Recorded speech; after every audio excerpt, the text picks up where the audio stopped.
We welcome you for the Newsmaker discussion addressing America's air quality crisis by reducing tailpipe greenhouse gas emissions and air pollution. Our speakers today argue that despite these warning signs, America has taken a posture of immunity toward one of the sources of air pollution, the automotive industry, and they also say that the U.S. has not done enough to adopt emissions reduction standards or other agreements like the Kyoto Protocol. What do we get from breathing this kind of dirty air?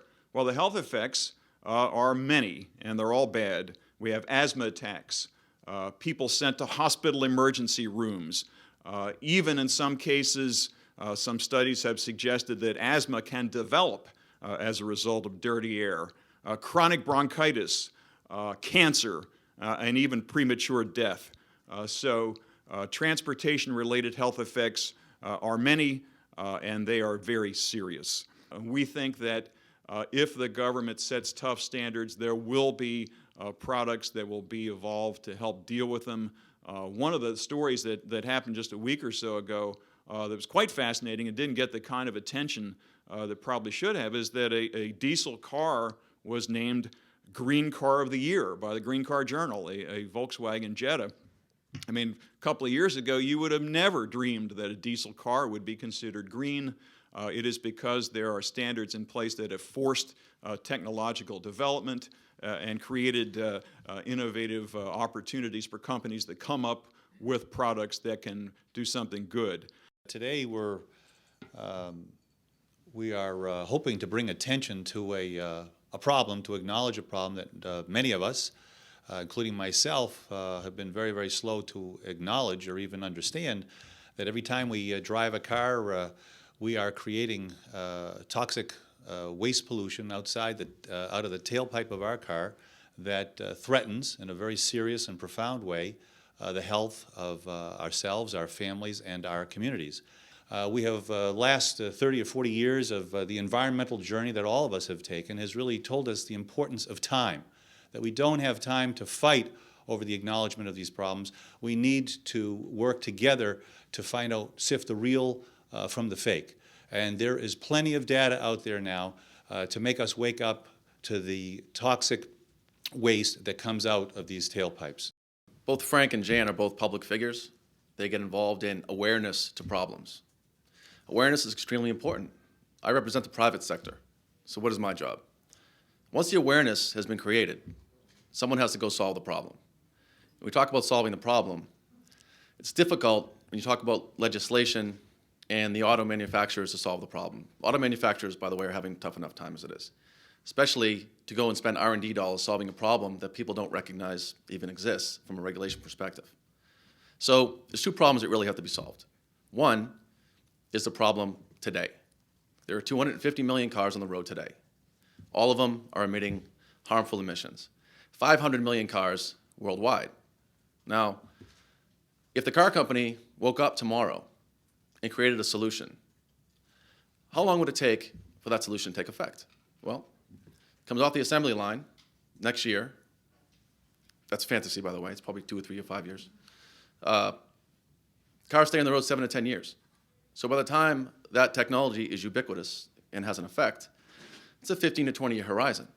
So the fact is, again, this problem exists today, and it's only going to be exacerbated. Countries like China and India are just starting to drive. And those cars, the car count worldwide is going to grow. So if we really care about air quality, again, we have to solve the problem today. So let's go back to the awareness part. Our company was formed around solving a very specific problem. Basically taking diesel vehicles and reducing the particulate material pollution from diesel vehicles. Why is that? There's a lot of retrofit dollars out there. There's a lot of awareness about diesel pollution. So that's what we did. Discovered a technology down in Brazil, Sao Paulo, Brazil, that was invented to capture the particles coming out of diesel vehicles without oxidizing them into CO2 and could operate in environments with high sulfur. So went down there, acquired the technology. We created a company called Sabertec. And we were very successful, we think, capturing particles in a very difficult area with high sulfur content diesel. But then we said, well, the problem isn't just diesel. So we focused initially on the diesel problem. They said, well, the problem is more than diesel. It's also cars. We researched the problem extensively. And the fact of the matter is, in our country alone, the diesel particle count from, if you compare diesel to cars, the particle count from cars is actually at the same, when some people will say higher than diesel particles.